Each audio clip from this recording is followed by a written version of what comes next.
안녕하세요. 예, 서울 서초동에서 근무하고 있는 이재우 사무장이라고 합니다. 얼마 전에 제가 요번에 대법원 판례가 변경됐다고 말씀드렸습니다. 물론 뭐 대법원은 그에 대해서 기존에 명확하게 얘기하지는 않았습니다. 다만 이제 학업심에서 그렇게 증여받은 부동산을 매각을 한다 하더라도 매각하지 않은 걸로 봐서 상속 개시 당시에 그 부동산의 시가를 법원을 통한 감정 시가를 특별 수익으로 잡아서 증여 금액으로 잡아서 그동안 계산을 해봤습니다. 근데 이번에 대법원에서 그렇게 안 하고 매각을 하게 되면 부동산을 매각을 하게 되면 그 매도한 그 금액을 그 증여받은 것으로 봐서 거기에 물가 상승률을 반영하도록 대법원 판례가 나왔습니다. 그래서 그때도 잠깐 말씀드렸지만 지난 유튜브에서 잠깐 말씀드렸지만 이게 어떻게 달라지는지 왜 이게 율분 실무에서 상당한 영향을 미치는지를 실감하실 수 없을 것 같아서 오늘은 그 하나의 사례를 들어서 말씀드리려고 합니다. 그래서 제가 다 수치를 외우지 못하기 때문에 오늘은 이렇게 도표를 그려놨습니다. 그리고 지금 계산식을 제가 한번 이렇게 출력을 해서 보면서 설명을 드리도록 하겠습니다. 피상속인께서 사망을 하셨는데 그 상속인은 이렇게 3명이 있습니다. 장남이 있고 차남이 있고 딸이 있습니다. 이분이 생전에 증여를 하셨는데 6억짜리 부동산을 증여를 했고 여기는 차남한테는 4억짜리 부동산을 증여를 했습니다. 그리고 딸에게는 1억의 현금을 증여했습니다. 통상 이렇게들 많이 하십니다. 실무를 하다 보면 아들들한테는 소지하고 계시는 부동산을 주고 따님에게는 현금을 주거나 아니면 작은 부동산을 주거나 이렇게 합니다. 이 사례는 증여 당시에 이렇게 했습니다. 그런데 이 차남은 부동산을 이거를 매각을 했습니다. 계속 갖고 있지 않고 매각을 했습니다. 그러나 말씀드린 것처럼 기존에는 매각을 했다 하더라도 매각하지 않은 걸로 봐서 상속 개시 당시에 그 부동산 이미 매각됐지만 가지고 있는 걸로 봐서 그 부동산의 시가를 감정하고 그 시가를 특별수익으로 잡게 됩니다. 그러다 보니 4억에 이게 팔았지만 20억으로 값이 뛰었습니다. 이런 경우가 종종 많습니다. 지금 부동산이 굉장히 많이 뛰기 때문에 이렇게 됩니다. 그때 6억짜리 부동산을 줬지만 이게 값이 올라서 46억, 사망하실 당시에는 46억이 됐습니다. 1억의 현금 같은 경우는 이제 보통 물가 상승률을 반영을 합니다. 왜냐하면 2000년에 1억을 증여한 것이 2020년 사망할 당시에 1억과 동일할 수가 없습니다. 그래서 물가 상승률을 반영합니다.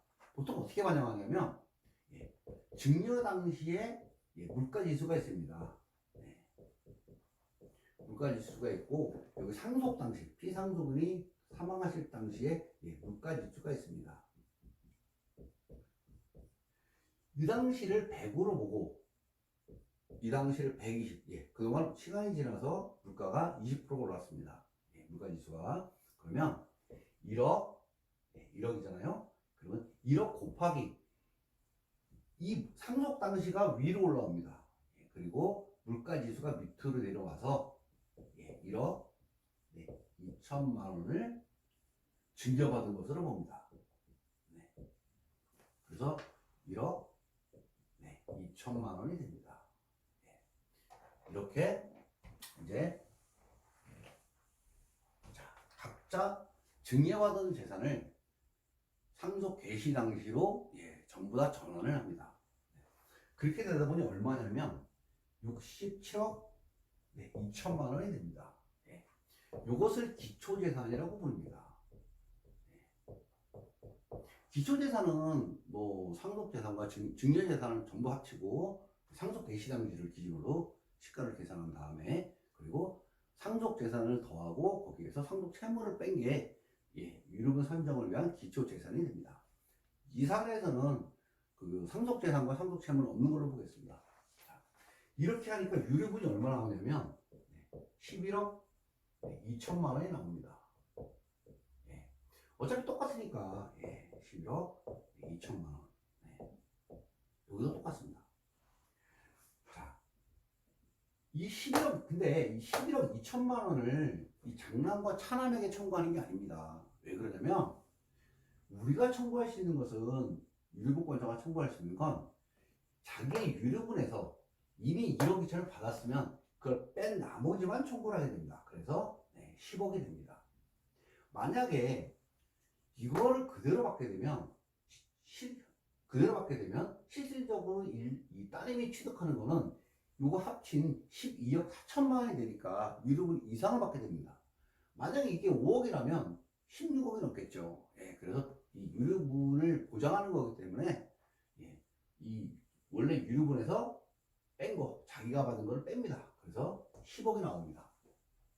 자, 이 10억을 46대 20으로 청구하는 게 아닙니다. 왜 그러냐면 만약에 이 여기가 금액이 적다, 4억이다. 그러면 이게 뭐 46억 대 4억 이렇게 청구하는 게 있습니다. 왜냐면 여기서 뺏어가면 차남도 유류분이 부족해 버리기 때문에 유류분을 뺍니다. 그래서 그 반환 의무는 유류분을 그러니까 각자 증여받은 거에서 유류분을 뺀 나머지를 그 대상으로 합니다. 그러다 보니 이게 34억 8천만 원이 나옵니다.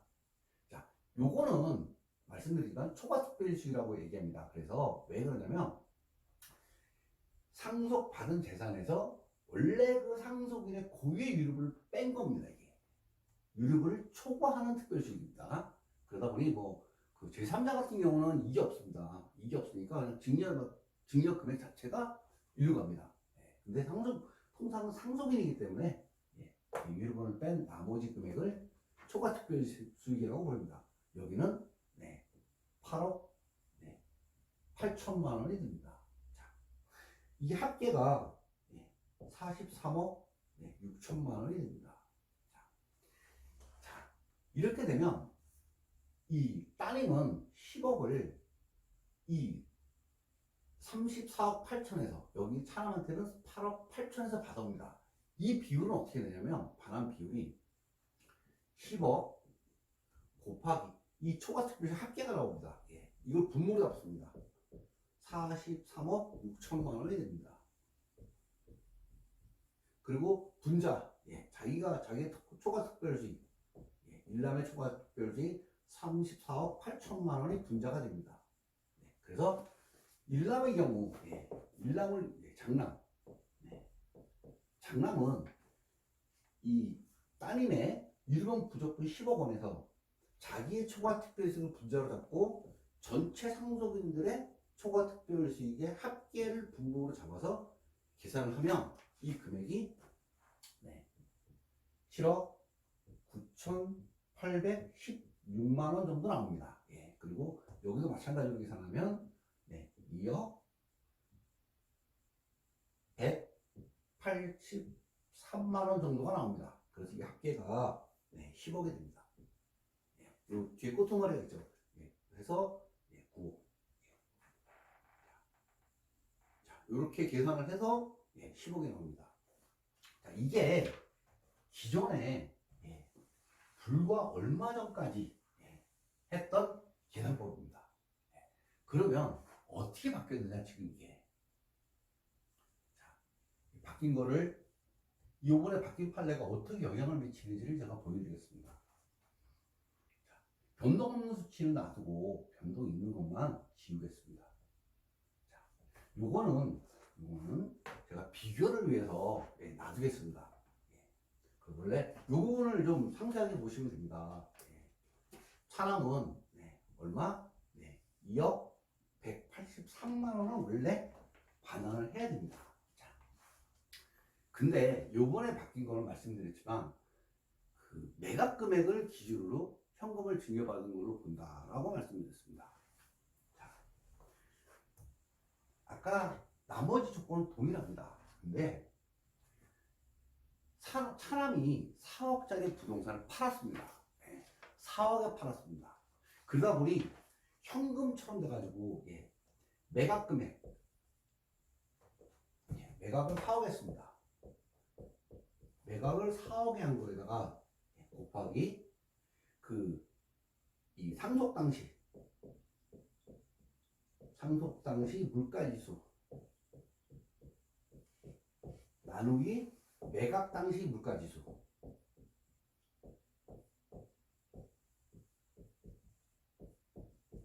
이렇게 계산하게 됩니다. 이렇게 계산하면 물가상승률을 반영을 했더니 4억 4천만 원이 됩니다. 자, 이렇게 되니까 이 전체 기초재산이 바뀌어버립니다. 이게 51억 6천만 원이 됩니다. 자, 그러다 보니 유류분은 아까 말씀드린 똑같은 방법으로 계산하면 이게 8억 6천만 원 동일합니다. 이 유류분은 이 51억 6천만 원 곱하기 6분의 1입니다. 법정상속분이 3분의 1이고 유류분은 2분의 1이기 때문에 50억 6천만 원에 6분의 1은 8억 6천만 원이 됩니다. 고유 유류분입니다. 그러다 보니 유류분 부족분이 따지면 얼마가 나왔냐면 7억 4천만 원이 나옵니다. 자, 1라운 유류분 초과분이 얼마냐? 요거는 나중에 계산하겠습니다. 8억이니까 38억 37억 4천만 원이 되겠죠. 37억 4천만 원이 됩니다. 37억. 자, 문제는 차남이 유류분 부족분이 발생한다는 겁니다. 이거 마이너스입니다. 이건 이거 일로 와야죠. 여기가 37억 4천만 원이 됩니다. 따님의 유류분 부족분이 7억 4천만 원인데 현금 1억밖에 안 받았습니다. 차남은 4억 받았는데 이걸 팔았습니다. 현재로 따지면 20억짜리를 그 당시에 4억에 팔았더니 4억 4천만 원이 됩니다. 그러다 보니 차남한테도 유류분 부족분이 발생합니다. 4억 2천만 원의 유류분 부족분이 발생합니다. 팔았으니까. 그러다 보니 결국은 차남은 장남한테 여기다가 4억 2천만 원을 청구하게 됩니다. 마찬가지로 이게 전부 다 장남한테 들어가게 됩니다. 자, 아까는 기존의 판례를 따를 때는 차남이 2억 8천을 2억을 따님에게 줘야 됩니다. 기존에 매각을 했다 하더라도 4억에 매각을 했다 하더라도 2억 정도 되는 돈을 그 따님에게 물어줘야 되고 장남도 7억 9천 약 8억의 돈을 물어줘서 딸이 10억의 유류분을 반환받을 수 있었습니다. 근데 이 4억을 매각 4억에 매각하면 이거를 현금 4억을 받은 걸로 보는 최근의 판례를 따져버리면 차남조차 유류분 부족분이 발생합니다. 4억 2천이. 물론 그러다 보니 따님 같은 경우는 유류분이 10억이 아니고 이제는 얼마가 됐죠? 반환받을 수 있는 게 7억 4천밖에 못 받습니다. 예전에는 10억 받았지만 대신 차남은 4억 2천만 원을 장남에게 청구할 수 있게 됩니다. 다시 말해서 이번에 바뀐 판례를 따지면 손해보는 거는 누구냐? 인려가 손해봅니다. 왜냐하면 기초재산 자체가 줄어버리기 때문에 유류분이 줄어버립니다. 그러다 보니 반환받을 수 있는 금액이 줄어버려요. 그래 이득 보는 사람은 누구냐? 차남입니다. 차남은 팔았기 때문에 그 현금으로 받은 걸 봐서 오히려 자기도 유류분이 생겨버리는, 유류분 부족분이 생겨버리는 겁니다. 원래 옛날 같으면 2억을 물어줬어야 되는데 지금 판례가 바뀌다 보니 오히려 4억 2천만 원을 청구하시게 되는 겁니다. 이것이 요번에 바뀐 판례가 유럽은 실무에 미치는 영향입니다. 예. 자, 오늘은 이렇게 이 말로만 하니까 이게 피부에 와닿지 않은 것 같아서 아예 도표를 그려드렸습니다. 예. 그래서 유럽어를 만약에 하신다 그러면 그 매각한 금액, 매각을 했는지 안 했는지, 그 당시에 매각을 했다면 대충 얼마에 매각을 했는지를 전부 다 사전에 계산을 하고, 예, 소송 여부를 결정하셔야 될 겁니다. 그러니까 과거 같으면 이 차량 같은 경우는 유럽은 소송을 할 수 없습니다. 예, 그러나 지금은 차량조차 매각을 했기 때문에, 예, 이렇게 유럽은 소송이 가능합니다. 예, 그래서 이런 부분을 잘 체크를 하시면 될 것 같습니다. 예. 자, 오늘은 여기까지 하고, 예, 다음에, 예, 다른 주제로 말씀드리겠습니다. 자, 오늘 복장 이런 거는 제가 토요일입니다. 예, 토요일이고 제가 원래 주말에는 연도를 안 합니다. 그리고 오늘 사실은 유튜브를 찍을 생각을 안 했습니다. 예, 그냥 와서 일만 하다 갈 생각이었는데 주말에 조금 미진한 것 같아서 하다 보니, 예, 복장이 이렇습니다. 예, 좀 이해해 주시기 바랍니다. 자, 강의 듣느라 수고하셨고, 혹시 이해 안 되시는 부분이나 이런 것들이 있으면, 예, 전화해서 물어보시면 됩니다. 다만 전화하셔가지고 어떤 분들은 아주 20분씩 전화하시는 분이 계십니다. 예. 그러면 저희가 일을 못 합니다. 예, 일을 못 하기 때문에 좀 질문을 짧게 해주시면 고맙겠습니다. 예, 그러면 오늘은 여기까지 말씀드리고요. 다음에 다른 주제로, 예, 강의를 드리도록 하겠습니다. 예, 강의느라 수고하셨습니다.